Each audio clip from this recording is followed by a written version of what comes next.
Nah, itu sedikit tambahan tentang apa diri saya. Nah, kita akan masuk di dalam pembahasan materi kita, ya. Nah, saya mulai dengan mengajak kita untuk memahami eklesiologi secara singkat, karena kita tidak secara khusus eh, membahas atau kuliah eklesiologi, tetapi eh, karena topik kita itu berkaitan dengan eklesiologi dan teologi digital, jadi mari kita mulai dengan melihat pemahaman ini secara singkat, ya. Nah, saya mulai dengan mengatakan bahwa pemahaman tentang gereja sendiri berbeda-beda, karena kalau kita bicara tentang eklesiologi, kita bicara tentang gereja.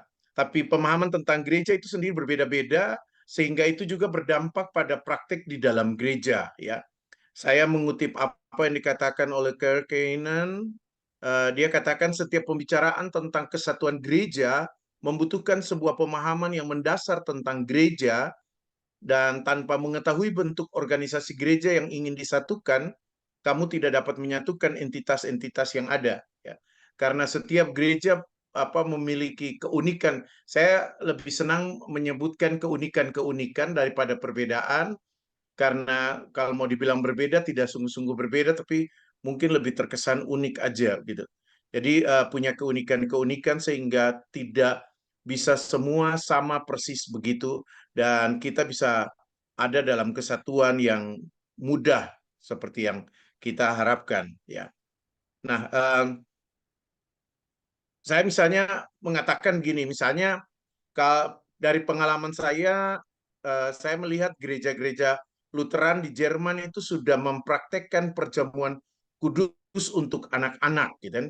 Dan hampir sebagian besar anggota-anggota Lutheran World Federation itu sepertinya sudah mempraktekkan itu. Tapi saya tidak tahu bagaimana dengan gereja-gereja Lutheran di Indonesia, ya. Misalnya katakanlah HKBP, apakah HKBP juga sudah mempraktekkan perjamuan kudus untuk anak-anak sebagai bagian dari anggota Lutheran World Federation, ya. Tapi ini bukan hal yang mudah. Hal yang sama juga bahkan misalnya saya katakan terjadi di dalam gereja-gereja anggota REC atau Reform Ecumenical Churches, yang sekarang semua sudah melebur menjadi World Council of Reformed Churches, itu WCRC, ya.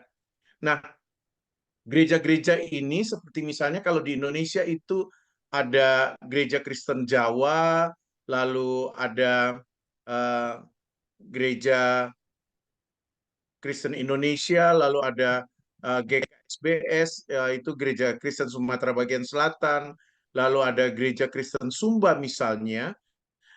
Gereja-gereja anggota yang ada di Indonesia ini, mereka juga semua sudah menandatangani penerimaan perjamuan kudus untuk anak-anak yang menjadi katakanlah dokumen kesepakatan bagi anggota-anggota REK, ya. Tetapi dalam kenyataan gereja-gereja anggota REK di Indonesia ini belum semua melaksanakan kesepakatan ini, ya.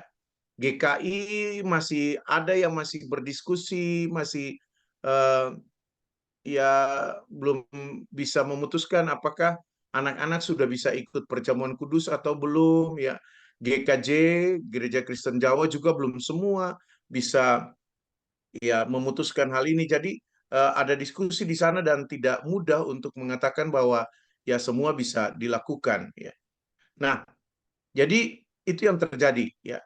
Bahkan walaupun kita katakan kita sama-sama gereja Protestan misalnya, ya, yang lahir pasca eh, reformasi, atau katakan kita adalah gereja Kristus, ya.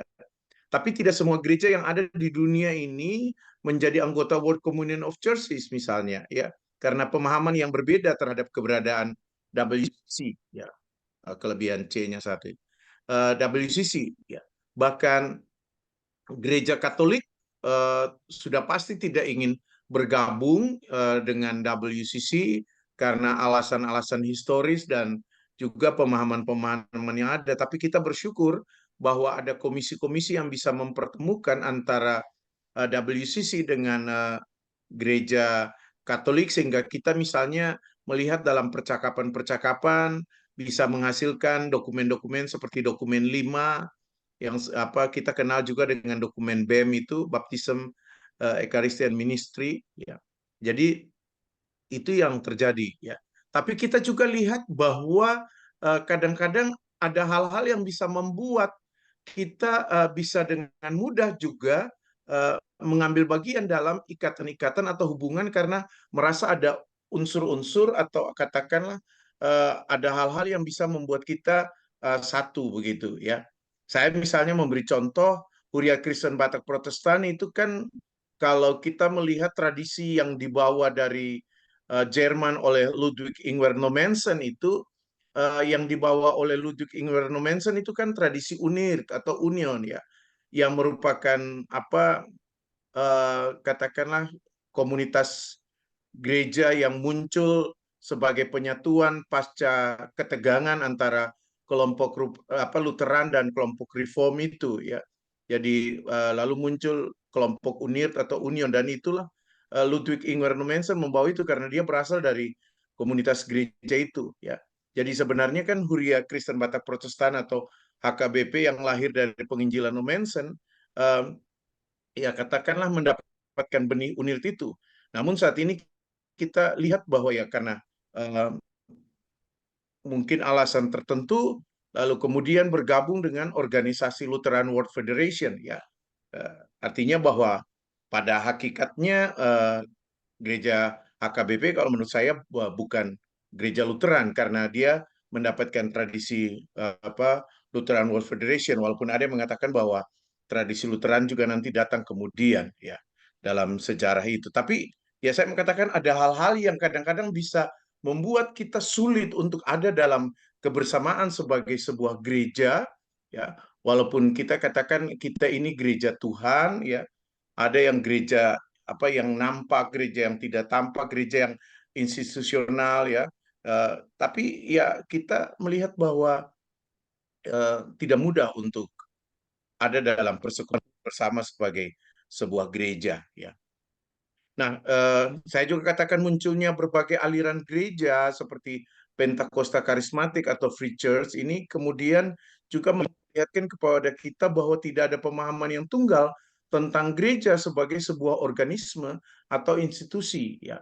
Pola pengelolaan gereja juga pendapat-pendapat pemahaman-pemahaman tentang gereja juga ya bisa beragam satu dengan yang lain.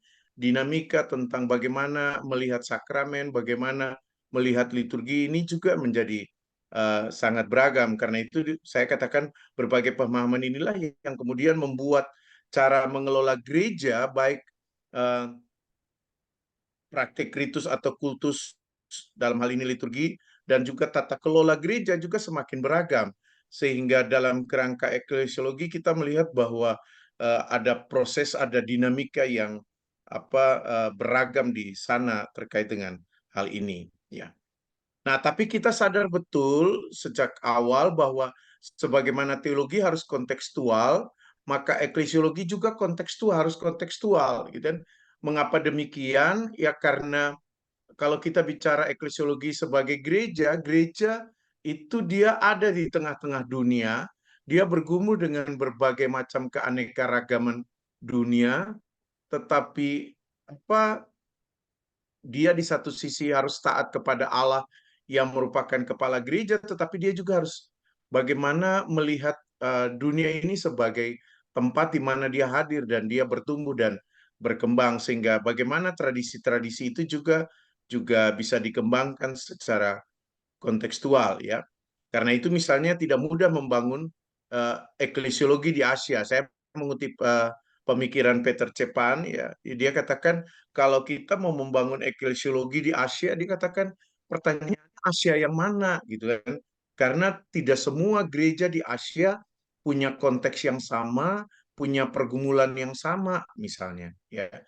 Tapi Peter Cepan mengatakan bahwa eklesiologi yang harus dibangun itu harus eklesiologi yang berangkat dari akar rumput, ya, berangkat dari pergumulan-pergumulan gereja di tengah-tengah masyarakat. Dan terlebih lagi Peter Cepan mengusulkan agar eklesiologi itu dibangun atas persekutuan dan kesetaraan, ya. Kalau kita mengabaikan nilai ini akan menjadi persoalan ya.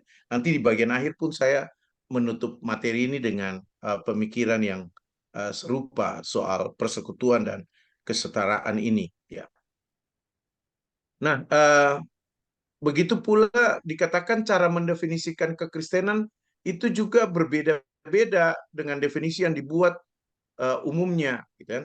Um, Peter Cepan misalnya mengutip dalam tulisannya Kekainan ini, dia katakan tidak mudah bagi kita untuk mendefinisikan gereja itu atau katakanlah eklesia itu dengan apa definisi atau terminologi kita pada umumnya, gitu kan.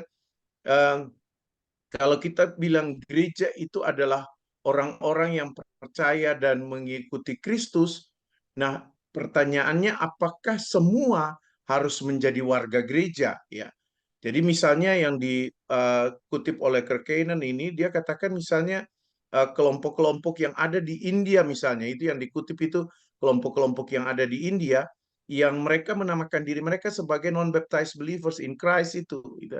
Ya mungkin mirip-mirip dengan kalau kita ingat cerita tentang Gandhi. Gandhi jadi pengikut Kristus, percaya pada Kristus, gitu. Tapi dia bilang, aku bukan Kristen, aku tidak jadi warga gereja, gitu. Nah, yang di-share atau katakanlah yang disampaikan oleh Peter Cepan ini juga sama, gitu. Bahwa orang-orang ini mereka sungguh-sungguh percaya kepada Kristus, mereka ingin menjadi pengikut Kristus, tetapi mereka tidak mau menjadi anggota gereja karena mereka masih tetap berpegang pada agama mereka, terutama agama Hindu dan Islam. Ya. Yang mana pengalaman-pengalaman mereka dan kesetiaan kepada Kristus ini, menurut catatan-catatan yang ada, lebih banyak karena pengalaman-pengalaman spiritual, karena sakit, menghadapi persoalan, dan mereka merasa bahwa mereka ditolong oleh Kristus gitu. Dan karena itu mereka sungguh-sungguh percaya kepada Kristus, mereka mau ikut Kristus tapi tidak mau jadi anggota gereja gitu. Nah, dikatakan di sana ya bagaimana kita mau mendefinisikan eklesia ini juga menjadi sesuatu hal yang penting untuk kita diskusikan atau kita lihat dan kita percakapkan lagi kalau kita katakan bahwa eklesia itu adalah orang-orang yang dipanggil keluar dari kegelapan, percaya kepada Kristus, gitu kan. Tapi pertanyaannya, apakah harus terinstitusi di dalam apa yang dinamakan oleh kita atau yang kita sebut sebagai gereja, ya. Nah, eh, lalu setelah bicara tentang eklesiologi, saya mengajak kita bicara tentang gereja dan teknologi untuk mengajak kita nanti melihat bagaimana eklesiologi dan uh, teologi digital itu. Ya. Nah, kita sadar betul bahwa bukan baru di era digital ini gereja itu bersinggungan dengan teknologi-teknologi yang ada. Ya. Memang pengaruh revolusi industri 4.0 atau juga masyarakat society apa 5.0 itu, tapi terutama revolusi industri 4.0 itu yang membuat orang sangat dekat dengan uh, ya katakanlah budaya digital.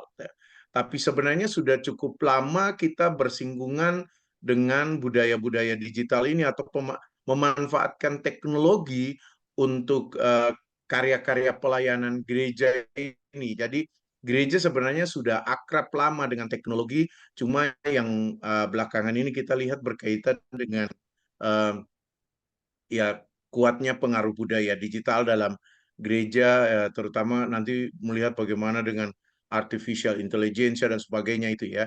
Uh, nah, waktu saya berdiskusi dengan teman-teman dosen tentang waktu itu kebetulan kami bicara tentang bagaimana gereja bisa sungguh-sungguh memanfaatkan teknologi di dalam pelayanannya. Lalu rekan dosen saya itu Pak Profesor Bono Wiratmo katakan, loh kan sebenarnya bukan hal yang baru gitu. Lalu dia katakan ketika dia studi doktor di Austria tahun 1970-an itu dia katakan di salah satu paroki di tempat di mana dia tinggal itu karena waktu itu beliau masih Katolik waktu itu ya. Nah, beliau katakan pada waktu itu tahun 70-an di Austria itu sudah ada pelayanan pastoral atau konseling melalui telepon. Jadi apa pastor yang diberikan tugas diberikan tugas berkaitan dengan pelayanan pastoral dan konseling melalui telepon ini menjadi orang yang sangat sibuk karena kapan saja dia bisa ditelepon, sewaktu-waktu dia bisa diminta bantuannya dan bagaimana dia harus melayani, punya kesiapan untuk melakukan hal itu, gitu kan. Nah, dan dari data-data yang ada, misalnya saya menemukan bahwa tahun 1967 kita eh, gereja-gereja juga sudah mulai melihat telepon itu punya manfaat yang luar biasa ya. Jadi misalnya di sini saya katakan tahun 1967 Gereja Advent Hari Ketujuh di Atlanta itu sudah menggunakan telepon untuk memberikan Bible study ya. Jadi eh, Bible study lewat telepon ya. Mungkin kita tidak membayangkan pada saat itu bagaimana menggunakan telepon untuk Bible study ya. Tapi itu sudah dilakukan dan tahun 1968 ada 11.500 orang yang menerima kursus Alkitab gratis dengan menggunakan media telepon. Jadi rupanya mereka modelnya seperti orang meninggalkan pesan begitu ya. Jadi kalau kita lihat telepon-telepon yang model meninggalkan pesan itu, jadi orang mendaftarkan nomor telepon mereka, lalu kemudian nanti gereja ini mereka akan menghubungkan eh, telepon pusat mereka itu dengan nomor-nomor telepon itu, sehingga setiap hari orang tinggal hanya memencet ada pesan dan disitulah orang belajar tentang Alkitab ya. Jadi sebuah upaya yang luar biasa. Jadi tahun 1967. Nah, lalu itu berkembang lagi, misalnya tahun 1920 ya sudah ada upaya untuk Gereja Orang Suci Zaman Akhir itu untuk mengembangkan stasiun radio ya, untuk bagaimana menggunakan radio untuk program-program pelayanan gereja termasuk ibadah-ibadah Minggu sore. Jadi itu 1920 itu sudah terjadi. Jadi sebelum telepon, radio memang sudah ya. Di sini saya mengutip ini agak baru mungkin, yang 2017 itu The Church of Nigeria itu membuat aplikasi Bible Study online ya yang bisa dimanfaatkan. Ya. Jadi itu yang kita lihat ya. Nah, tadi tahun 1920 Gereja Orang Suci Zaman Akhir itu mereka sudah menggunakan radio untuk penginjilan. Lalu tahun 1949 eh, mereka membuat televisi ya yang bisa dioperasikan untuk juga melakukan penginjilan. Jadi upaya-upaya pekabaran Injil, upaya-upaya untuk studi studi tentang Alkitab mereka gunakan lewat hal ini, media ini ya. Lalu tahun 1951 David O'Mackey, Presiden Gereja Orang Suci Zaman Akhir itu yang sedunia itu, dia memanfaatkan semua media yang tersedia. Dia katakan ya gereja harus begitu ya, harus bisa menggunakan semua media yang ada untuk menyebarluaskan pelayanan gerejanya ya. Nah, sementara catatan lain misalnya juga tahun 1970 1980-an itu gereja Free Church di Swedia itu juga sudah memainkan peran penting dalam pelayanan gereja melalui radio. Jadi upaya-upaya untuk menghadirkan gereja kepada masyarakat itu sudah sangat berkembang dengan penggunaan media-media yang ada. Nah, di Indonesia sendiri kita boleh mencatat bahwa hal itu diupayakan dimulai tahun 1950 ya, waktu itu masih DGI ya. Jadi uh, DGI atau PGI itu membentuk komisi radio dan audiovisual yang dinamakan Korafi ya. Jadi Komisi Radio dan Audiovisual yang bekerja memang untuk melakukan katakanlah pelayanan Kristen melalui radio dan juga audio visual waktu itu ya. Jadi ini yang dilakukan oleh Korafi. Lalu kemudian Korafi berganti nama menjadi Komisi Komunikasi Massa Kokoma pada tahun 1960-an ya. Lalu Kokoma kemudian berganti nama menjadi Jakoma, ya ini bahasa eh, lama atau ejaan lama, harusnya Yayasan Komunikasi Massa waktu itu masih jajasan ya. Dan kemudian berganti lagi menjadi Yayasan Komunikasi Masyarakat atau Yakoma yang saat ini kita kenal eh, namanya itu ya, Yakoma PGI. Jadi itulah yang kita lihat upaya-upaya yang dilakukan oleh PGI ya untuk juga memperlihatkan bagaimana gereja-gereja melakukan hal itu. Tapi tidak lepas juga dari upaya gereja-gereja sendiri, sinode-sinode yang berupaya untuk juga memanfaatkan media-media untuk melakukan karya-karya pelayanan ya. Eh, saya gereja GPIB kami punya radio dan punya televisi. Televisi masih belum terlalu lama mengudara, masih juga belum terlalu dikembangkan, tapi radio sudah dimanfaatkan. Awal-awalnya kerjasama dengan radio-radio di Jakarta dan sekarang mulai itu. Yang saya tahu yang punya apa katakanlah punya karya pelayanan media yang cukup berpengaruh sebenarnya itu adalah GKI ya, mereka itu punya eh, upaya-upaya untuk melakukan eh, pelayanan melalui media. Nah,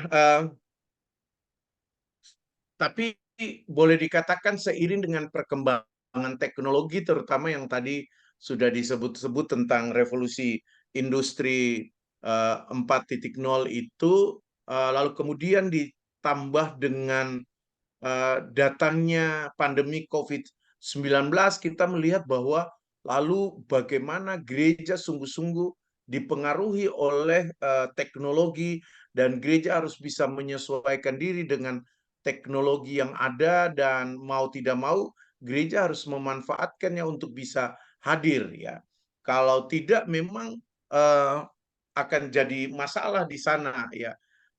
Dalam tulisan-tulisannya apa Harry Campbell misalnya yang banyak menulis tentang digital teologi atau juga dia mengedit buku tentang digital eklesiologi itu dia mengatakan ketika awal-awal COVID terjadi sebagai orang yang sudah lama meneliti tentang bagaimana pemanfaatan media dalam pelayanan itu terutama dalam bicara tentang digital religion awal-awalnya dia studi penelitiannya itu dia katakan oh gereja memang sempat mandek itu karena orang tiba-tiba terhenyak ini apa yang harus dilakukan supaya gereja bisa dilakukan, tapi sadar bahwa ternyata kita sudah diberkati dengan teknologi dan kita harus memanfaatkan teknologi itu ya.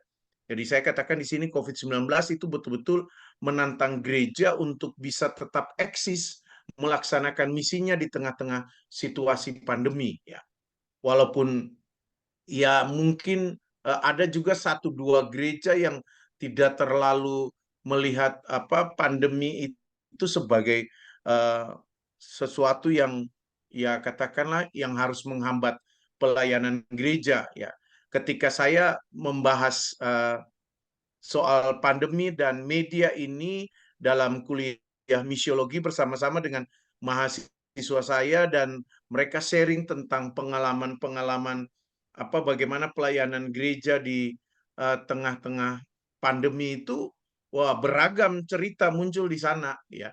Jadi ada yang mengatakan Pak karena kami sangat terpencil sekali kami ndak terlalu merasa itu sebagai pandemi sehingga ada yang kami masih ke gereja juga gitu kan di GPIB di pos-pos Pelkes yang di Kalimantan itu ya ada yang masih pergi ke gereja juga tetap beribadah di gereja walaupun tetap dengan pakai masker tapi tetap datang ke gereja gitu kan ada yang mengatakan Pak kami modelnya adalah ibadahnya dibuat singkat tapi orang misalnya eh, 5 keluarga berkumpul di satu tempat, nanti pendetanya datang ibadah singkat, pindah lagi.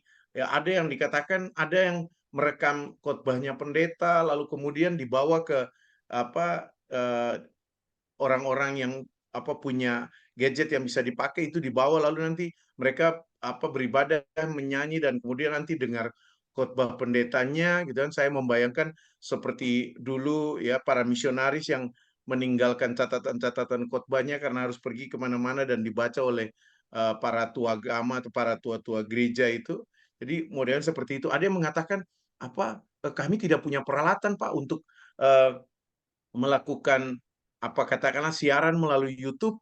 Yang kami punya adalah toa Jadi karena itu kampungnya Kristen, ya udah kami ibadah di gereja lalu disiarkan melalui toa dan masyarakat mengikuti atau warga gereja mengikuti ibadah melalui toa yang atau katakanlah suara yang dikeluarkan oleh toa itu gitu kan. Ya, dan berbagai macam gitu kan. Ada yang ya pakai YouTube tapi seadanya gitu kan. Dengan ya karena semua tidak siap jadi situasinya seadanya. Nanti juga saya akan memperlihatkan bahkan gereja di kota juga tidak siap semuanya ya. Jadi gereja tertantang untuk bagaimana sungguh-sungguh hadir di tengah-tengah situasi pandemi saat itu supaya pelayanannya tidak mandek ya dan warga jemaat bisa terus dilayani ya. Jadi gereja tidak hanya melakukan pendampingan terhadap korban COVID-19 ya, melakukan pelayanan kesehatan tetapi juga harus melakukan pelayanan rohani yang memperkuat iman warga gereja dan memperkuat institusi gereja. Jadi itu yang dilakukan ya. Nah, ini salah satu contoh misalnya saya mulai dengan QRIS yang sekarang sudah sangat akrab dengan kita itu ya. Dan dulu tidak mudah untuk melakukan hal ini ya karena eh, ya saya katakan di sini dulu ini eh, adalah alat transaksi dalam tanda kutip di pasar ya. Atau katakanlah di tempat-tempat atau di ruang ekonomi umum ya, bukan di gereja ya. Tapi karena COVID tiba-tiba dia masuk di dalam gereja. Nah, menarik bahwa sebelum COVID itu di gereja kami di GPIB itu sempat apa orang berdiskusi boleh enggak kita nih pakai QRIS, bahkan bukan hanya QRIS, boleh enggak pakai ATM pakai kartu ATM lalu disediakan alat begitu ya seperti sekarang itu lalu orang gesek orang bayar apa dan sebagainya boleh enggak gitu kan. Jadi eh, itu menjadi diskusi yang cukup panjang. Ada yang mengatakan loh kan persembahan beda dengan pembayaran umumnya gitu kan. Persembahan itu orang harus mempersiapkan, lalu membawa dia ke gereja, lalu diberikan dengan penuh sukacita. Ya pokoknya ya seperti pemahaman kita tentang persembahan pada umumnya gitu kan. Tapi tiba-tiba ketika COVID-19 datang gitu kan, pandemi itu terjadi, tidak ada diskusi lebih lanjut lagi dan tidak ada pengambilan keputusan apa-apa gitu kan. Gereja masing-masing tiba-tiba langsung sudah punya QRIS masing-masing ya. Dan itu yang dilakukan ya. Lalu selalu dikatakan yang bisa membayar pakai QRIS gitu kan. Ya yang tidak bisa silahkan diantar ke gereja dengan tetap memperhatikan protokol kesehatan. Jadi ini yang kita lihat ya. Jadi eh, COVID itu mengubah perilaku dalam memberikan persembahan ya. Kita merasa bahwa dengan begitu pun kita sudah memberikan persembahan. Persembahan itu bukan diantar ke gereja, datang ke gereja lalu diberikan dalam ibadah, tidak bisa lagi itu. Dia mengubah pemahaman kita tentang persembahan ya. Nah, begitu pula ini yang terjadi ya. Ini contoh nih. Ini yang tadi saya bilang bahwa tidak semua siap ya. Jadi ini Bapak Ibu ini gereja di Jogja tempat saya bergereja waktu COVID terjadi kami tidak siap juga tidak punya peralatan dan apa dan sebagainya pada waktu itu ya pakai StreamYard dan modelnya seperti Zoom begitu jadi eh, yang bertugas hanya saya sebagai ya ini kebetulan ya yang lain juga pelayanan karena dijadwalkan setiap minggu tapi ini kebetulan yang saya mengambil yang pelayanan saya ya jadi hanya saya dan salah satu majelis yang juga ada di rumahnya lalu kami memimpin pelayanan dan itu ya berjalan dengan 2 orang sebagai petugas gitu kan. Dan saya melayani dari rumah saya dan warga jemaat mengikuti dari StreamYard yang kemudian diberikan linknya untuk warga gereja juga bisa mengikuti. Jadi modelnya seperti Zoom begini. Jadi itu yang terjadi. Baru kemudian nanti punya alat lalu bisa di-relay ke YouTube, tapi awalnya tidak siap. Tapi mau tidak mau harus terjadi karena ibadah minggu harus berjalan. Orang tidak boleh datang ke gereja. Waktu itu memang betul-betul ditutup ya. Dan itu yang terjadi. Jadi kita lihat situasinya seperti itu ya. Eh, jadi saya katakan terjadi perubahan makna terhadap ibadah, ya. Ibadah tidak lagi harus dihadiri oleh warga gereja secara fisik di gedung gereja, ya, dan juga mengubah pemahaman-pemahaman orang tentang lalu bagaimana kita harus memaknai ibadah, gitu kan. Anak saya sekarang karena pengalaman COVID yang cukup lama membuat bergereja, dia katakan, loh, apa kalau aku ndak bisa kalau aku ndak ke gereja, kan aku bisa ibadah online juga, ndak apa-apa kan? Kan sama aja kan dulu waktu COVID kan juga sama gitu. Jadi itu yang dia pahami. Dia pahami bahwa bukan soal tempatnya, bukan soal di gerejanya, tapi ibadahnya sehingga di mana saja itu bisa dilakukan. Bagi dia yang penting dia ibadah. Tidak di gereja juga tidak masalah gitu kan. Ya, tapi kadang-kadang harus diberikan pemahaman juga ya. Ya, walaupun itu tidak mudah tergantung pada bagaimana kita mau mengkonsepkan gereja dan ibadah itu. Nanti kita bisa berdiskusi bagaimana rekan-rekan juga punya pemahaman terhadap hal itu. Ya. Nah, tapi lalu saya mengutip apa yang juga dikatakan oleh eh, Alexander Cho, dikutip oleh Chu di sini. Ya. Alexander Cho dari University of Edinburgh itu dia katakan ibadah online itu kan pada dasarnya tidak jauh berbeda dengan praktek beberapa gereja yang menyiarkan kebaktian hari Minggu ke ruangan yang berbeda karena peralatan yang dibutuhkan masih sama. Perbedaan utamanya adalah jarak fisik dan bagaimana budaya mungkin perlu beradaptasi karena etika sosial yang tercipta dari praktek tersebut ya. Jadi Alexander Cho melihat gereja-gereja yang mereka mungkin orang yang datang beribadah itu sangat banyak sehingga kadang-kadang mereka juga merelay dia ke ruangan yang lain di mana orang hadir sana dan orang bisa mengikuti ibadah sana tanpa dalam tanda kutip melihat pendetanya itu secara langsung gitu. Bapak Ibu saya punya cerita, rekan-rekan saya punya cerita. Jadi di suatu waktu kebetulan waktu itu ibu saya masih hidup, 2 tahun yang lalu ibu saya berpulang. Jadi waktu itu ibu saya masih hidup dan ibu saya biasanya dari Ambon datang ke Jakarta, lalu waktu itu merayakan Natal dengan kami bersama di Jogja. Lalu saya mengajak pergi ibadah Natal di sebuah gereja yang memang cukup ramai ya. Dan waktu itu supaya punya pengalaman yang berbeda lah. Itu ibadah itu ibadahnya jam 8 malam. Jadi ibadah malam Natal sebenarnya itu ibadah malam Natal. Ibadahnya itu jam 8 malam. Bapak Ibu bayangkan, rekan-rekan bayangkan kami datang itu jam 7. Bentar saya. Kami datang jam 7, itu orang sudah antri di luar gereja seperti ngantri apa mau nonton konsernya artis. Nah, ketika sampai pada akhirnya masuk, kami sudah tidak kebagian tempat untuk ada di dalam gereja. Ya. Lalu majelis gereja itu mengarahkan kami untuk duduk di ruang di sebelah gereja, ya, yang juga memang biasa dipakai kalau gereja itu membludak, lalu gerejanya duduk di sebelah itu, dan ya seperti yang tadi dikatakan Alexander Cho, yaitu di relay, jadi hanya ditayangkan pakai screen, lalu kita duduk menghadap screen, lalu udah ibadah di situ, gitu. Beribadah di situ sampai selesai. Ketika pulang, apa kata ibu saya? Lain kali ndak usah gereja di situ lagi. Kita ndak bisa lihat pendetanya. Saya bilang, loh kan ada di screen. Ibu saya bilang, kalau lihat di screen ngapain kita ke gereja? Gitu. Jadi itu pemahaman ya, pemahaman ya ibu saya punya pemahaman bahwa ke gereja itu saya harus ada di gereja melihat pendeta yang berkhotbah langsung, bukan lihat screen dan sebagainya.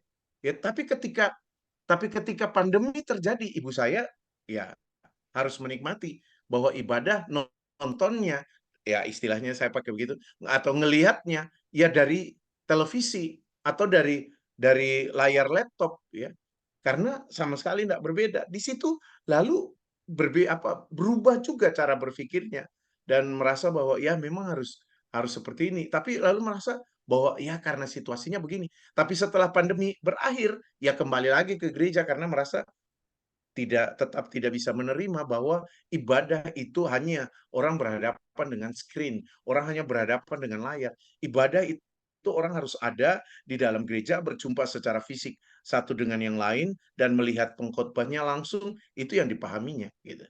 Jadi itu yang terjadi ya. Jadi kita bisa melihat bahwa ya pandemi itu membuat cara berpikirnya juga sedikit berubah ya. Nah, ini agak sedikit berbeda ya. Ini situasi kosong sama sekali di masa pandemi dan harus melaksanakan yang namanya perjamuan kudus ya. Jadi harus melaksanakan yang namanya perjamuan kudus. Perjamuan kudus dilakukan tanpa warga jemaat ya. Ya, ya. Warga jemaat ada di rumah ya. Warga jemaat ada di rumah, mereka tidak mengikuti eh, proses itu secara langsung di dalam gereja ya.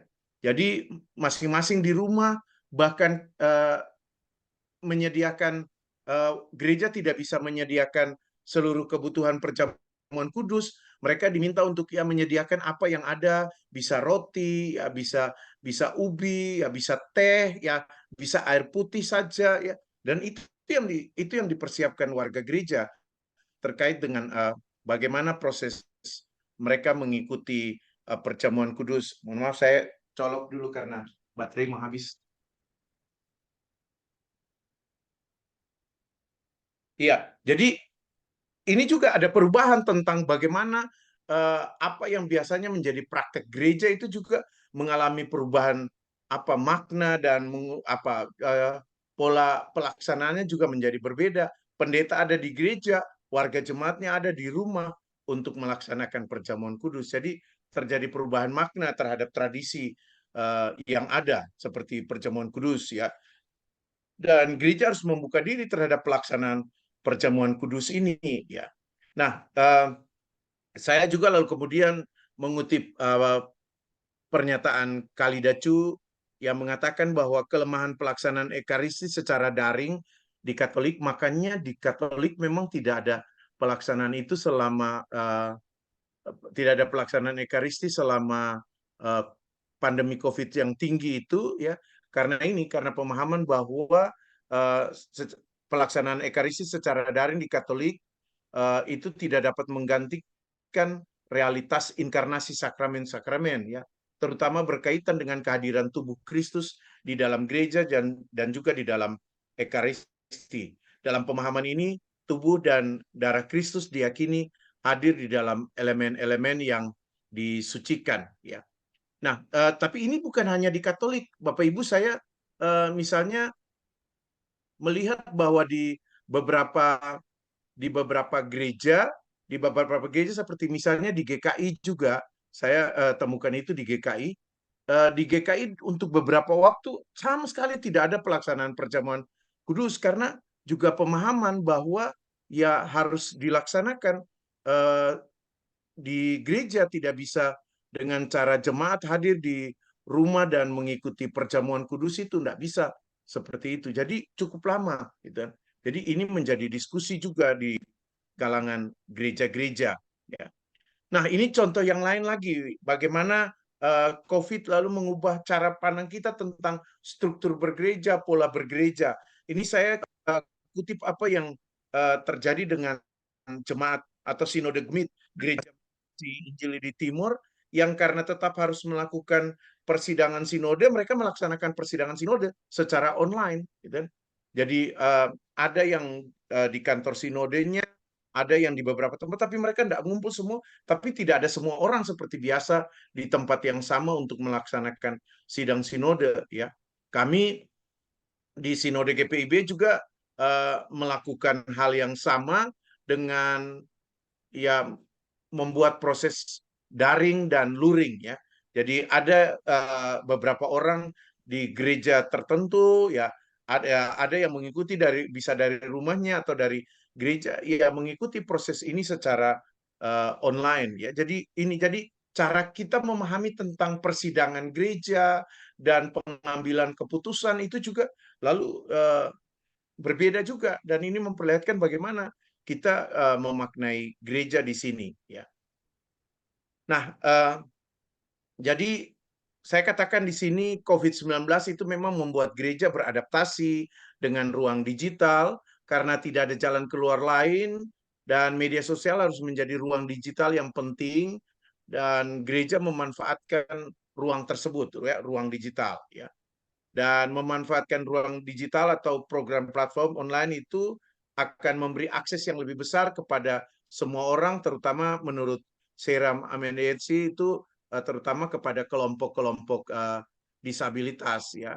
Kelompok disabilitas ini mereka punya kesempatan untuk bisa mengalami atau bisa mengikuti proses-proses yang ada itu. Jadi ini merupakan hal yang juga baik dalam kerangka praktek bersama, ya. Jadi itu yang dikatakan di sana, ya. Nah, selanjutnya kita akan masuk dalam bagian berikut, bagian gereja dan berteologi di ruang digital.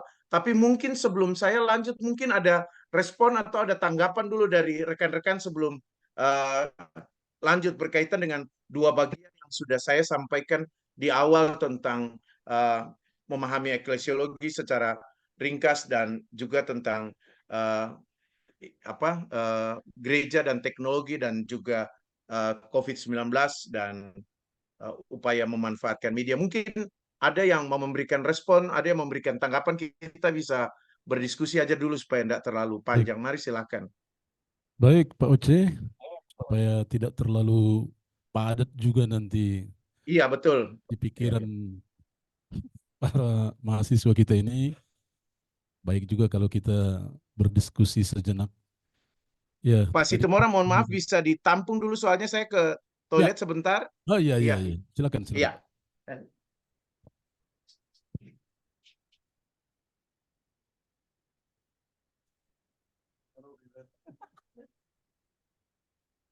Kalau itu toilet tidak buka sesi.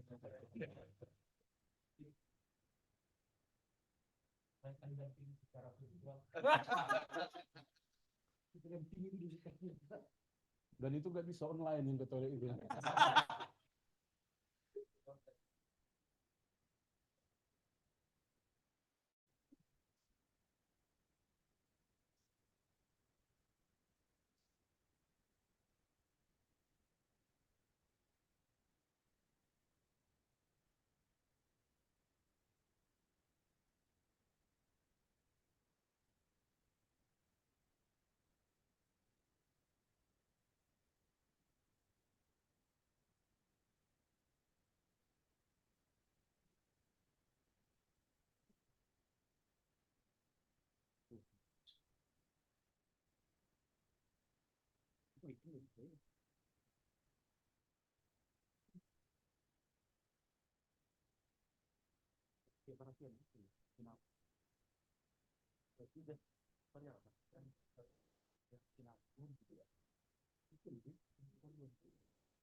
Peserta nggak ada yang mau ke toilet.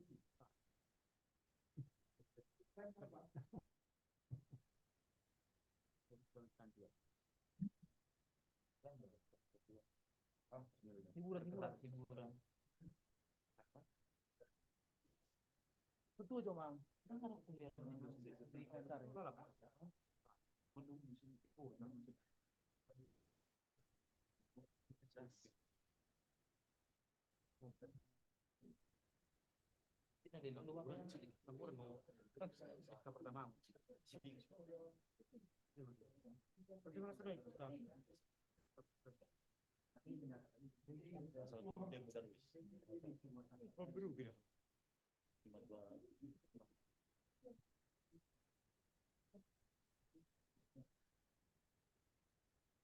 Ya, terima kasih Pak Situmorang. Maaf, Baik, baik. mari silakan. Oke, saudara-saudara sekalian, ini waktunya untuk kita untuk memberi tanggapan, bukan hanya tanggapan, bisa juga ketidaksetujuan kalau memang betul-betul nggak setuju kan begitu ya. Iya, bisa. Silakan. Iya. Dari mana kita mulai? Wah, ini kayak jam-jam ngantuk ini ya. Silakan, dari mana mulai? Dari kalangan mahasiswa lah dulu, baru nanti dari dosen. Silakan. Oke, nanti langsung aja perkenalkan diri ya. Saya hanya sebut nomornya. Karena salah satu dampak daripada perkuliahan virtual ini, dosen nggak mengenal nama mahasiswa lagi. Karena sudah terlalu lama di online. Jadi yang mana nama, yang mana muka nggak bisa jelas. Karena waktu kita kuliah online, bisa fotonya beda dengan orangnya kan gitu ya. Oke, silakan. Ingat nomornya urutan aja ya. Satu, dua, siapa lagi tadi? Ya, masih satu, dua kan? Oh, udah tiga. Oh, tiga. Satu, dua, tiga. Ada lagi kemari? Oh, empat. Baru empat. Oh, cukup ya. Empat dulu lah. Ini kayaknya sebelah kiri semua ini yang bertanya. Silakan orang yang pertama. Sebutkan nama supaya Pak Uce tahu. Ya, terima kasih kepada kesempatan yang diberikan Bapak moderator. Terima kasih kepada pemaparan dari Bapak Dr. Joseph. Saya tertarik ada istilah tadi yang Bapak sebutkan, sebagaimana teologi harus kontekstual, maka eklesiologi juga kontekstual. Kalau kita kaitkan dengan tema yaitu terkait dengan digital, pertanyaan saya, sejauh mana kita bisa menciptakan eh, teologi kontekstual atau bukan eklesiologi yang kontekstual kalau dikaitkan dengan digital, karena eh, sejauh mana artinya supaya jangan menjadi ya udahlah virtual aja lah semua gitu. Lalu yang kedua Pak, baru-baru ini saya coba ikuti satu channel, saya lupa nama channelnya, namanya tentang gereja metaverse. Nah, jadi gereja metaverse ini dia menggunakan avatar di sana. Nah, saya coba ikuti memang bagaimana caranya yang tepat gitu. Karena sambil tiduran pun bisa ikuti ibadah itu, ibadah gereja metaverse itu. Karena eh, itu seperti semacam komunitas atau platform video juga di sana ada. Jadi bisa dia berinteraksi antara satu dengan yang lain begitu. Cuman pertanyaan saya, bagaimana kira-kira memahami atau memaknai ulang inkarnasi Tuhan Yesus itu yang datang dalam bentuk tubuh fisik ke dalam dunia, kalau kita kaitkan dengan eklesiologi digital tadi, bagaimana kira-kira memaknai ulang terkait itu, apalagi di dalam misalnya avatar-avatar itu kan Pak, apalagi di luar negeri itu sudah sangat familiar, itu di Indonesia juga sudah sangat familiar terkait dengan avatar-avatar. WA pun sudah ada avatarnya, Facebook pun sudah ada avatarnya begitu. Jadi semua sudah avatar dia. Jangan-jangan nanti avatar yang apa itu, air, tanah, dan api kan. Nah, jadi kira-kira bagaimana kita memaknai ulang itu Pak? Itu saja Pak, terima kasih Pak. Baik, yang kedua.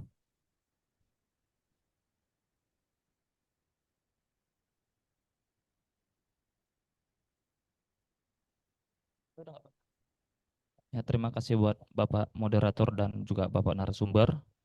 Nama saya Pendeta Mangaratua Panjaitan dari Gereja Kuria Kristen Indonesia, Pak HKI. Jadi, Oke, uh, ya. saya sangat tertarik dengan pemaparan yang disampaikan oleh Bapak narasumber.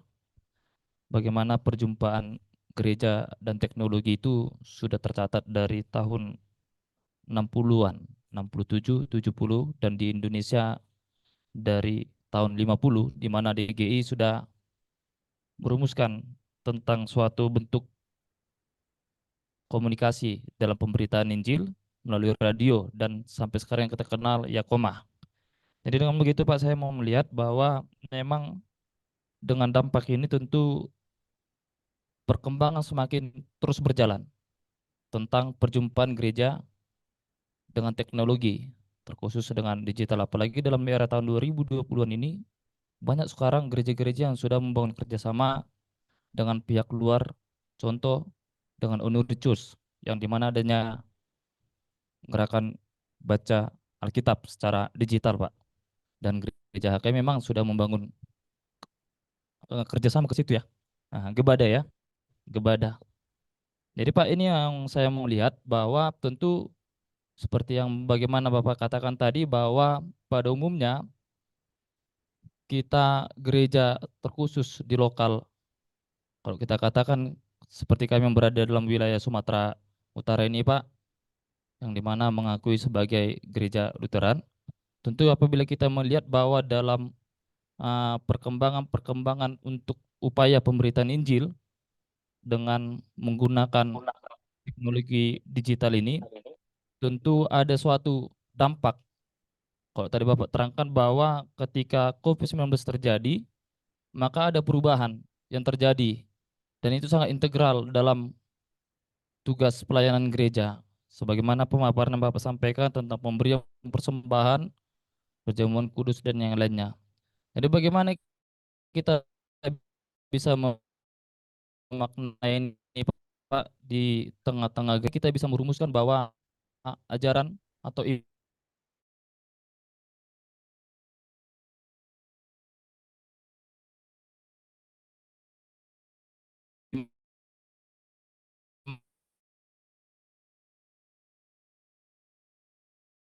kita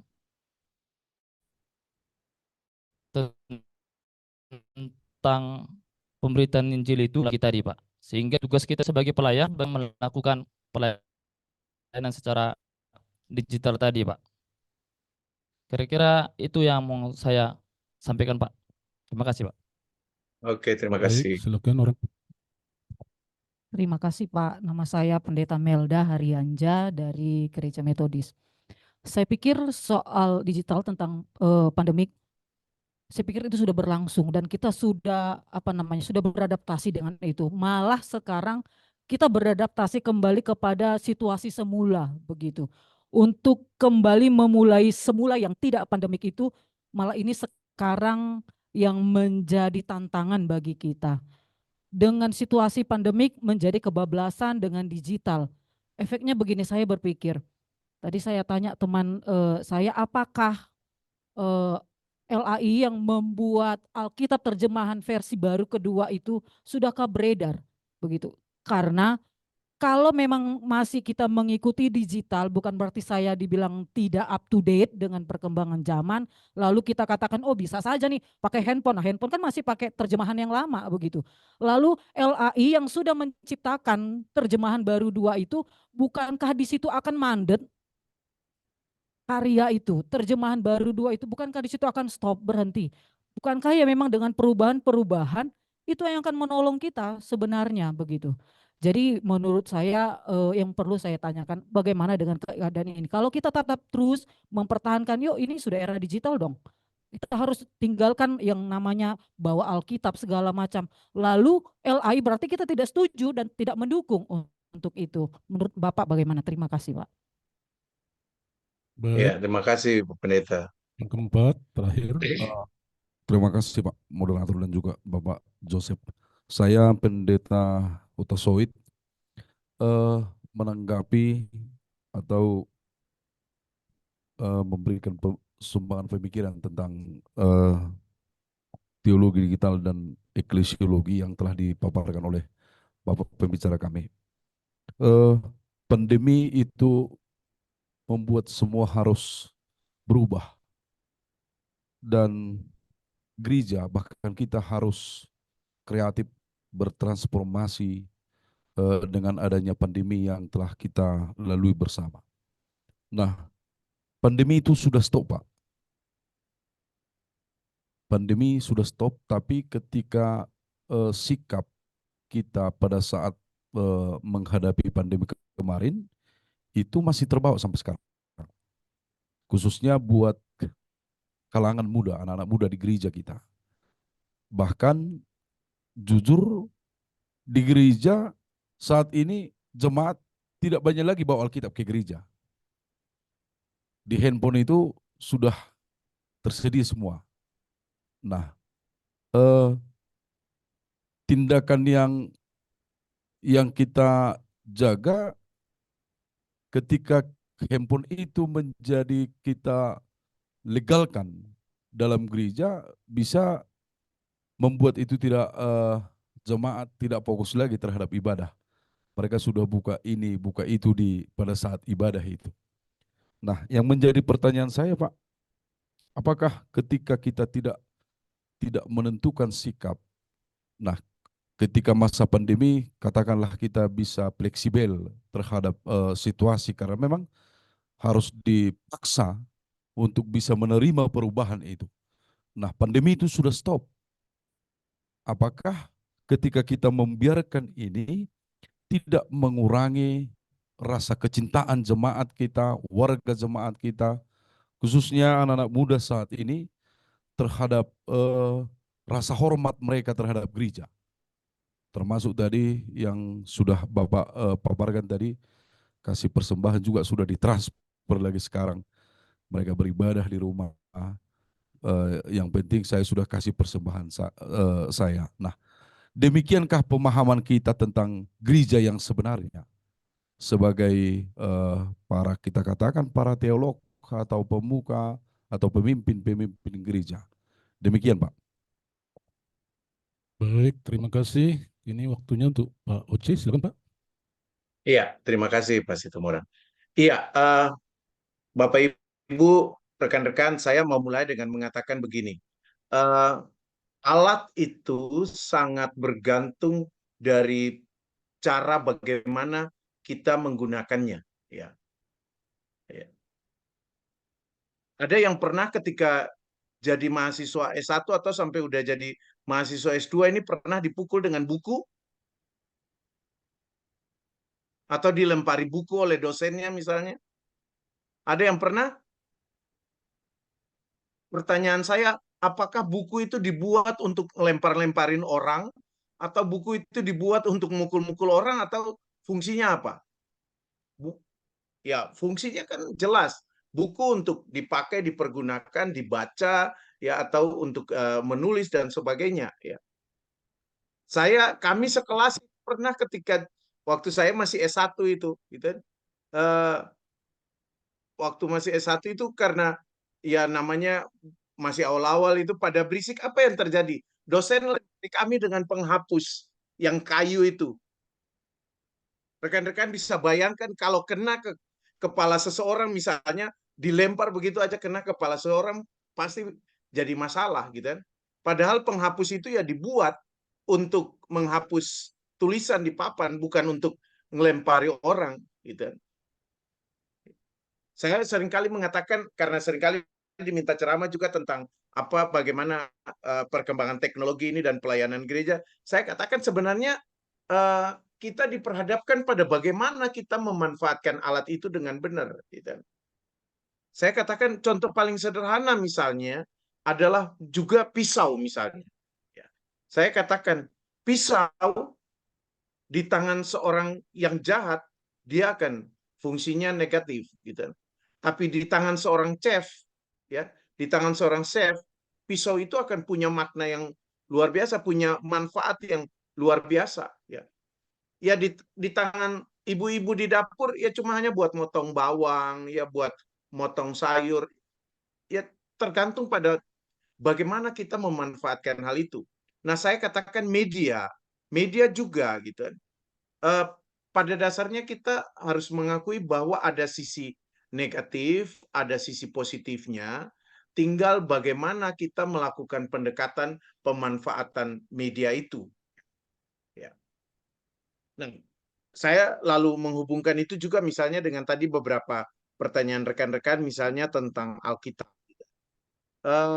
Sadar atau tidak memang kita akan melihat bahwa orang akan merasa bahwa apa-apa harus dipermudah dan akhirnya ya katakanlah gadget itu yang akan menjadi andalan orang untuk membaca Alkitab gitu. Dan tanpa sadar mungkin sekarang kita baru merasa Alkitab ya.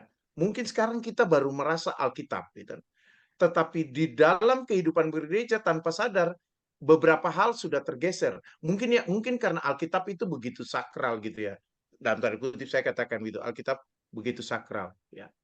Tapi misalnya saya bertanya kepada Bapak Ibu, berapa banyak Bapak Ibu misalnya atau rekan-rekan misalnya melihat di gereja, ya, di gereja orang masih datang membawa buku ND misalnya, membawa kidung jemaat, membawa pelengkap kidung jemaat, masih banyak yang bawa.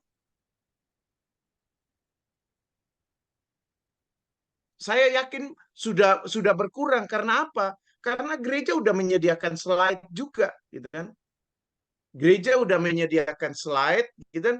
Gereja memudahkan orang dengan tayangan-tayangan itu sehingga udah nggak perlu lagi baca apa ya, atau maksudnya tidak perlu lagi membawa buku-buku tersebut, gitu kan? Apa Yakoma, karena kan yang menerbitkan itu kan Yakoma dan Yamuger, terutama Yamuger PGI itu pernah protes karena penjualan kidung jemaat itu tidak laku lagi. Akhirnya sekarang dibuatlah kidung keesaan, dan sekarang dibuatlah kidung keesaan, ya. Nah, orang masih belum kenal kidung keesaan, jadi masih beli, dipelajari, tapi nanti lama-lama ditayangkan lagi di slide, ya udah tidak laku lagi kidung keesaan itu, gitu. Tapi ya itu, saya mau katakan bahwa dalam hal ini memang kita pada satu sisi melihat ini tantangan, tetapi kita merasa bahwa kita tertolong dan kita ingin mempermudah pelayanan gereja, lalu kita mulai memanfaatkan teknologi itu. Ya, itu yang sekali lagi saya katakan, mungkin Alkitab itu masih dalam tanda kutip masih sakral, sehingga kita masih berpikirnya ya bagaimanapun jangan sampai Alkitab kok diganti dengan gadget, ya. Tapi kita harus sadar betul bahwa ya dunianya semakin dipermudah, dan ya kita berharap bahwa anak-anak muda masih membawa Alkitab.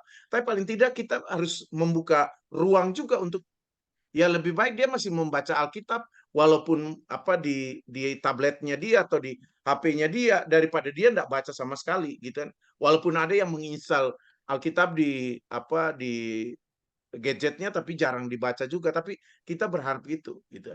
Nah, dalam kerangka itu berkaitan dengan pertanyaan Bu Pendeta tadi tentang bagaimana kita melihat Alkitab ini sudah terjemahannya berkembang, sementara teknologi masih tetap itu. Nah, ini yang menjadi persoalan adalah kita yang penyedia jasa layanan. Pertanyaan saya adalah apakah gereja ikut berkembang dengan layanan semacam ini atau tidak, gitu.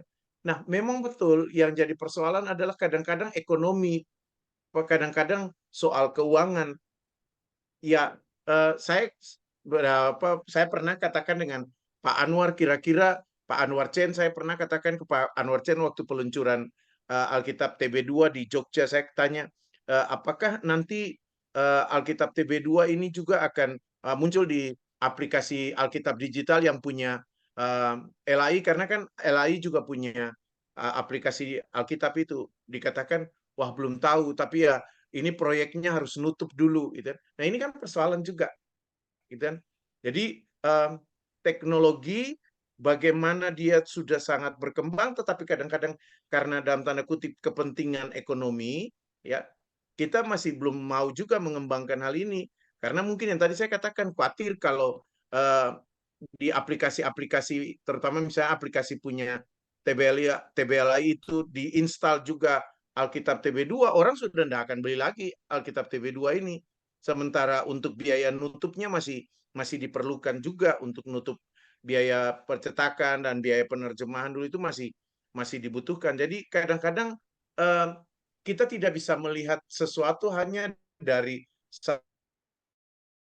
kadang-kadang banyak kepentingan ada di sana. Nanti saya akan menjelaskan tentang sudut pandang yang berbeda terhadap teknologi atau media digital ini juga nanti di bagian yang berikut. Jadi ada persoalan-persoalan yang tidak semudah melihat hitam atau putih, tetapi ada pengaruh-pengaruh yang ada di sana yang lain juga yang ikut mempengaruhi situasi yang ada. Dan memang kita dilema. Saya selalu mengatakan, dan tadi juga sudah saya katakan, masyarakat kita ini terutama kan generasi milenial, kita tidak bisa menutup mata bahwa pada suatu waktu mereka akan arahnya ke sana, gitu kan. Bahwa mereka dunianya memang begitu, dunia mereka akan menjadi dunia digital, gitu kan. menjadi dunia digital, gitu kan. Anak saya karena sudah sejak SD diajarkan untuk bawa laptop, untuk mengerjakan segala tugas dengan laptop, suruh nulis tangan itu susah banget gitu kan. Suruh nulis tangan susah banget, apalagi ketika pandemi. Apalagi ketika pandemi, kerja di rumah dengan segala sesuatu lewat aplikasi dan semuanya langsung dikerjakan, diketik, dikirim, dikerjakan, diketik, dikirim, gitu kan. Ketika selesai pandemi, gitu kan, lalu gurunya bilang begini, sekarang kembali lagi kita akan nulis di buku. Apa jawab anak-anak? Lah terus ngapain kita punya komputer kalau kita harus nulis lagi di buku? Gitu. Ngapain kita harus mengerjakan tugas di buku lagi kalau kita bawa laptop? Itu pemahaman mereka. Gitu. Ya karena mereka tumbuh di dalam dunia yang seperti itu, di dalam ya katakanlah pemanfaatan teknologi seperti itu, yang berbeda dengan kita. Dengan saya misalnya, saya masih punya pengalaman, ya mungkin karena datangnya juga dari desa, pernah mengalami masa di mana ada nulis di batu, harus ingat kayak semacam papan begitu, lalu hapus, diingat lagi, tulis lagi, baru kemudian buku yang biru yang cuma isi 10 halaman, lalu nulis buku-buku tipis itu. Sampai dengan sekarang saya punya keanekaragaman pengalaman, sehingga buat saya perubahan-perubahan itu mungkin tidak terlalu menjadi masalah. Bahkan mungkin memori kenangan yang indah dengan gaya-gaya yang lama itu membuat saya lebih enak ini, lebih cocok ini. Yang baru mungkin tidak terlalu menyenangkan. Tapi buat mereka yang tidak punya pengalaman yang lain, mereka yang hanya punya pengalaman berkaitan dengan teknologi, buat mereka itu yang baik, gitu. Bisa jadi seperti itu. Jadi ini juga pada soal bagaimana kita memberikan mereka pengalaman. Nah, karena itu kita memberikan pengalaman kepada mereka, tapi juga menghargai pengalaman yang mereka miliki. Artinya tidak menggantikan pengalaman mereka dengan pengalaman kita sebagai satu-satunya yang harus dimiliki. Ini yang harus terus dikembangkan. Nah, sehingga pelayanan-pelayanan itu juga akan berkembang. Nah, saya menjawab apa yang tadi ditanya. Oh, yang pertanyaan yang pertama tentang bagaimana menciptakan eklesiologi yang digital nanti akan dijelaskan ketika kita membahas bagian yang berikut. Nah, terkait dengan gereja metaverse, memang betul ya. Terutama ini juga karena munculkan teknologi metaverse itu, atau katakanlah aplikasi-aplikasi metaverse yang lalu kemudian waktu itu sangat berpengaruh. Sekarang tidak terlalu begitu banyak terdengar lagi soal metaverse ini, tapi ketika dia muncul cukup booming gitu ya. Sampai ada orang jual tanah di metaverse gitu kan, orang beli rumah di metaverse gitu kan, orang bangun rumah di metaverse, itu terjadi gitu kan. Dan ibadahnya juga ada ya. Teman-teman Ignai dari GKI, teman-teman muda GKI itu pernah membuat ibadah dengan menggunakan metaverse ini ya. Jadi model pakai avatar ini. Tapi ya memang itulah yang terjadi. Cuma bagaimana kita lalu menghayati persekutuan lewat hal-hal semacam ini, ya nanti akan dibahas juga di bagian berikut. Tetapi ya memang ketika memasuki dunia metaverse ini, ya memang yang berperan lebih banyak avatar gitu kan. Apalagi ketika kita menutup diri. Tapi saya seringkali katakan kepada mahasiswa saya begini, ya kadang-kadang kalian juga pakai avatar ketika berinteraksi dengan dosen gitu kan. Ya salah satu contoh paling sederhana adalah ketika kita kuliah-kuliah online itu pakai Zoom itu, nah saya enggak lihat mahasiswanya, saya cuma hanya lihat avatarnya mahasiswa gitu kan. Ya. Mahasiswa tutup layar, yang muncul di layar itu macam-macam gitu kan. Ada gambar ini, gambar itu, yaitu saya bilang itu dalam bahasa digital, ya itu juga avatarmu gitu kan. Ada gambar yang dia, bahkan ada yang mahasiswa yang merekam dirinya seakan-akan dia sedang mengikuti kuliah ya. Padahal dia enggak ada di situ tuh, tapi yang ditampilkan di layar seakan-akan dia sedang mengikuti kuliah gitu kan. Nah, kadang-kadang kayak gitu tuh saya suka lalu manggil orangnya, tes, nanya, ini silahkan kamu memberikan komentar. Nggak ada komentar gitu kan. Setelah itu saya tanya, kamu kemana tadi dipanggil-panggil? Nggak, maaf Pak, saya lagi disuruh ibu ke toko. Nah udah, mau ngapain gitu.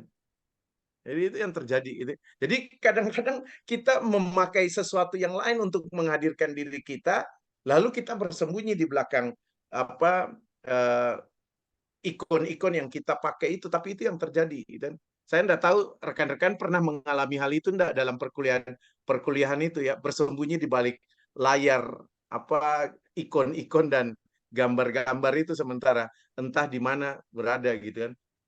Ya, zaman itu wah banyak cerita berkaitan dengan hal itu gitu. Ada yang, oh kamu dipanggil tadi kok enggak ada. Saya tadi disuruh ibu ngantar ibu dulu ke pasar lagi Pak. Waduh, ini kuliah kok dipakai ke ibu ngantar ibu ke pasar ini gimana gitu kan. Jadi itu. Jadi apa kita tidak hadir secara real tapi kita apa menutupi atau membungkusi kehadiran kita dengan hal-hal yang sebenarnya juga tidak terlalu. Pertanyaannya bagaimana dengan gereja gitu kan? Bagaimana dengan gereja? Apakah kita bisa hadir di dalam dunia apa katakanlah dunia maya lewat YouTube, lewat ibadah online dan sebagainya? Apakah kita bisa sama seperti ketika kita datang ke gereja? Studi-studi yang ada tidak semua orang bisa berperilaku yang sama. Ya kadang-kadang karena apa? Karena beribadah di rumah ya udahlah yang penting ikut ibadah dulu nanti setelah itu mandi aja lah gitu kan. Yang penting ibadah dulu gitu kan. Nggak tahu bapak-bapak ibu-ibu pendeta ngecek nggak ke jemaatnya waktu ibadah-ibadah online itu semua yang ikut ibadah itu mandi dulu baru ikut ibadah atau ada yang ya udah kaget bangun oh sudah mau jam nyalain YouTube-nya ikut ibadah setelah itu baru mandi gitu kan. Ya udah enggak apa-apa atau bahkan ya sambil ibadah sarapan gitu kan. Jadi orang menyembunyikan memang ada persoalan di sana tapi kita akan melihat itu nanti di dalam apa pembahasan yang lebih lanjut.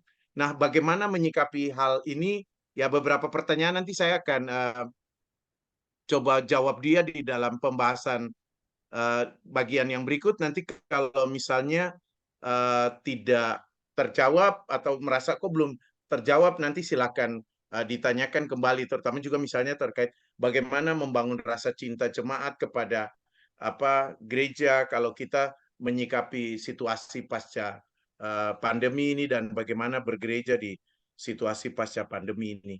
Begitu Pak Situmorang respon saya dulu nanti kita bisa bahas lagi. Baik Pak, terima kasih. Tapi sebelum kita lanjut sesi ini, saya hanya numpang lewat aja. Kira-kira Bapak pernah nggak bikin penelitian lebih banyak negatifnya atau positifnya ibadah online atau apa itu namanya kuliah online? Siapa tahu ada data yang bisa Bapak bagikan kepada kami. Apakah ada penelitian tentang itu? Itu aja Pak. Iya, kalau ya saya mau katakan ya ini buka-bukaan aja. Untuk gereja saya enggak begitu tahu ya Pak ya. Tapi di dalam apa kami sendiri di Duta Wacana merasa bahwa dari hasil kami melakukan apa katakanlah pengamatan dan studi terhadap hal itu tidak banyak mengganggu apa membantu apa online ini Pak karena efektivitasnya yang buruk Pak. Jadi efektivitasnya yang buruk. Mengapa?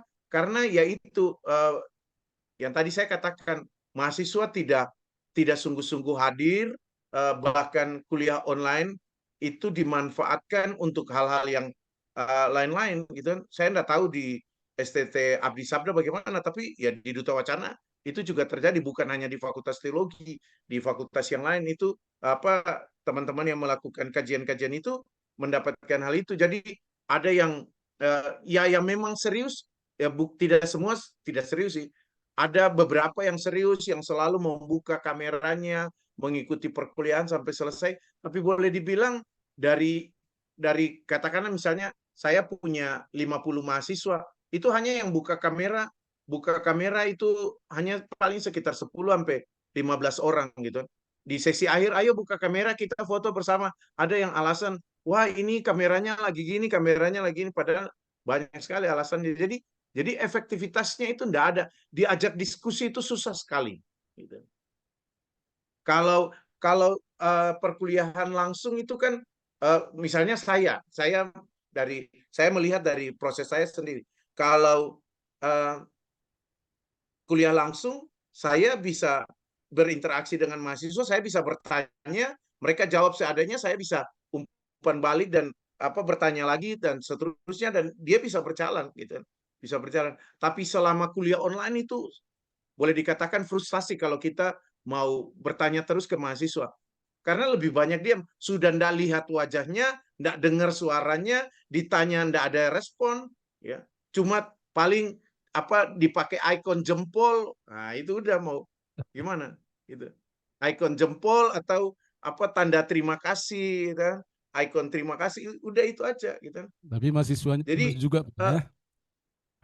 jadi tidak terlalu efektif untuk katakanlah untuk kuliah online begitu, Pak. Jadi kami ketika sudah diizinkan oleh pemerintah untuk, makanya kami Duta Wacana misalnya, ketika sudah diizinkan untuk kuliah tatap muka, kami lebih memilih tatap muka gitu, dengan tetap mempertahankan protokol-protokol kesehatan yang ada.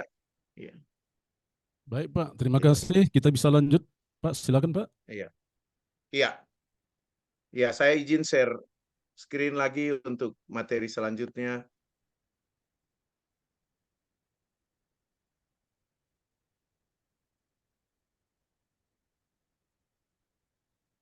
Iya, nah sekarang kita bicara tentang bergereja dan berteologi di ruang digital. Ya. Nah, saya memulai dengan mengatakan begini, berteologi di dalam dunia digital itu menantang kita untuk merumuskan apa yang kita maksudkan dengan teologi digital. Ya. Dalam karyanya Heidi Campbell berkaitan dengan agama digital, ya, dia memfokuskan perhatiannya pada dampak dari penggunaan perangkat digital terhadap ekspresi keagamaan.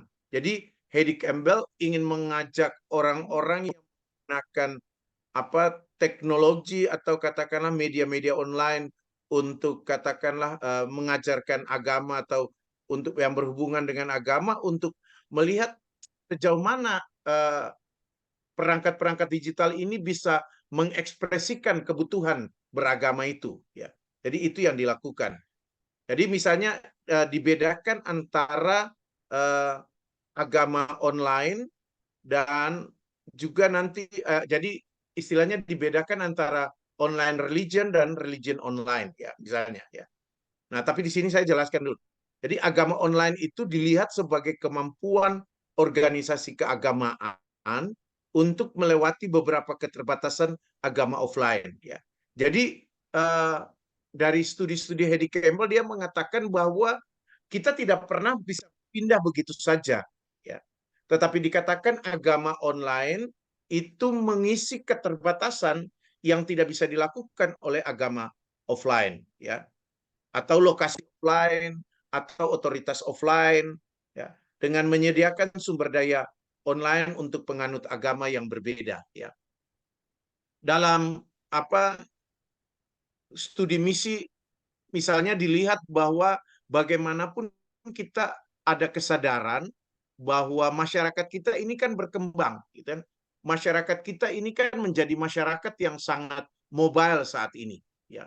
Mungkin pagi ini ada di Medan, siangnya sudah di Jakarta, ya, malamnya sudah di Australia misalnya. Atau dia harus melakukan perjalanan yang ya sangat cepat dan kadang-kadang dibutuhkan alat-alat penunjang atau katakanlah perangkat-perangkat penunjang untuk bagaimana dia bisa tetap menghidupi keimanannya, ya. Jadi misalnya dikatakan begini, bagaimana kita bisa menolong orang-orang yang mobile seperti ini, gitu, untuk bisa mendapatkan apa yang menjadi kebutuhan mereka. Saya kasih contoh misalnya, kalau saya misalnya pergi ke sebuah tempat yang saya tidak tahu di mana saya harus bergereja, padahal itu saya sampai di situ hari Minggu dan saya butuh untuk bisa pergi ke gereja, ya. Maka salah satu cara yang paling menolong adalah gereja menyediakan ibadah online, gitu. Sehingga sekalipun saya tidak harus datang ke gereja atau saya harus susah-susah nyari di mana gereja yang terdekat gitu kan, yang bisa menolong saya untuk bisa beribadah ya. Ya mungkin juga soal bahasa, kalau ikut ibadah yang ada di situ saya tidak terlalu mengerti bahasanya, maka ibadah online akan sangat membantu ya, akan membantu. Jadi saya bisa tetap beribadah.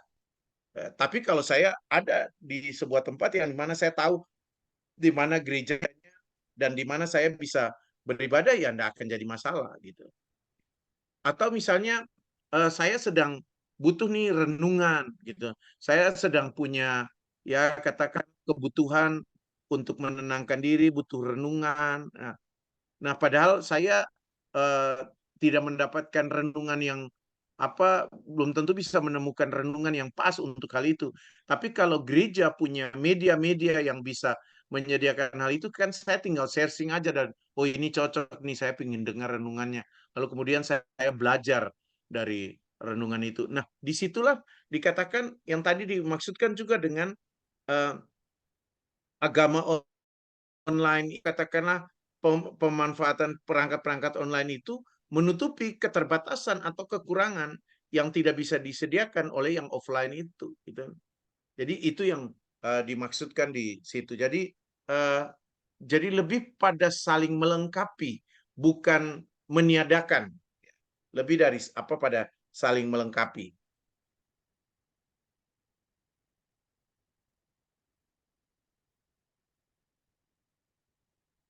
Ya. Nah, karena itu lalu kemudian dicobalah dibuat, kalau begitu bagaimana kita memahami teologi digital ini? Lalu ada beberapa definisi yang dibuat di dalam sebuah tulisan tentang apa itu teologi digital ya.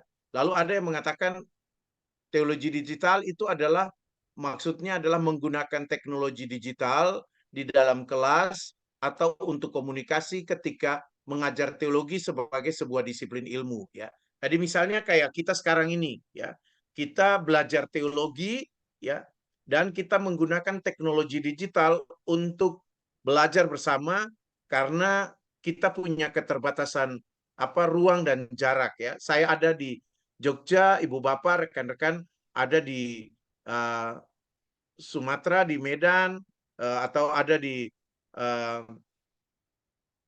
tempat yang berbeda dengan saya, dan karena itu dibutuhkan teknologi digital supaya kita bisa tetap belajar bersama-sama. Ya. Ada yang mengatakan teologi digital itu harus dimaknai sebagai penelitian teologi yang dimungkinkan oleh budaya digital atau pemanfaatan teknologi digital. Ya, misalnya saya mau melakukan survei nih, gitu, tapi responden saya itu tidak bisa saya jumpai secara langsung, gitu.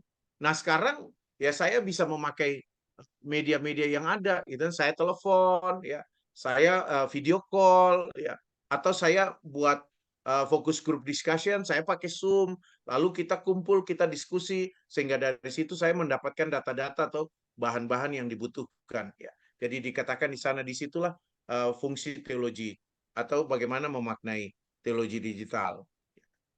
Atau yang kedua, dimaknai sebagai keterlibatan yang disengaja, berkelanjutan dan reflektif dengan teknologi digital dan budaya digital yang mengacu pada sumber daya teologi, dan ini memungkinkan kerjasama dengan disiplin ilmu yang lain. Jadi bagaimana kita menggunakan ya katakan teknologi digital untuk dengan secara sengaja dan berkelanjutan untuk aktivitas-aktivitas kita, gitu, untuk kegiatan-kegiatan kita yang di dalamnya berhubungan dengan teologi, ya. Lalu kita bisa memungkinkan kerjasama juga dengan disiplin ilmu yang lain, ya.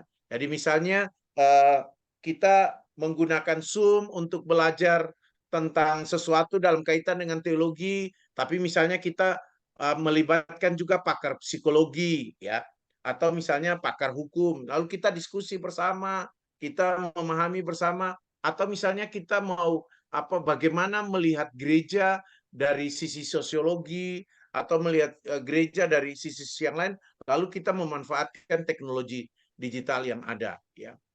Nah, tetapi ada yang mengatakan yang keempat, pemahaman yang keempat ini berkaitan dengan bagaimana teologi digital itu artinya bagaimana kita secara kritis etis teologis melakukan penilaian terhadap teknologi digital, gitu. Yang diantaranya yang tadi juga kita lakukan, ya, bagaimana kita dengan pemikiran-pemikiran teologis kita, dengan apa konsep-konsep etis yang kita pakai, kita mau melihat dan menilai sejauh mana nih pemanfaatan teknologi digital dalam kehidupan bergereja nih, sejauh mana dia bisa bermanfaat, dia membangun atau justru tidak membangun. Itu yang dilakukan, ya. Dan itu yang kita lihat dalam kita mengembangkan hal ini. Dan menurut saya yang kita lakukan di dalam eklesiologi menurut saya lebih pada yang ketiga dan yang keempat ini, ya. Artinya bagaimana kita membuat penilaian supaya kita menggunakan teknologi ini secara baik supaya kita bisa berteologi dan mengembangkan kehidupan pelayanan gereja dengan jauh lebih baik, gitu kan. Dengan juga dibantu oleh disiplin-disiplin ilmu yang lain supaya kita semakin bisa membangun gereja dengan lebih baik, ya. Nah, kita sadar betul bahwa kalau kita bicara tentang bergereja dan bicara tentang eklesiologi, tentang konsep-konsep eklesiologi, ya. Nah, mungkin kita pernah membaca buku tentang model-model gereja yang ditulis oleh Avery Dulles itu yang depannya itu warna orange itu. Nah, saya tidak akan menjelaskan hal itu, cuma saya mau mengatakan bahwa dalam buku itu Avery Dulles mencoba menjelaskan sebuah konsep tentang gereja yang punya banyak konsep pemaknaan itu, ya. Ya, paling tidak ada 6 konsep gereja atau model gereja menurut Avery Dulles itu, ya. Dia katakan gereja sebagai institusi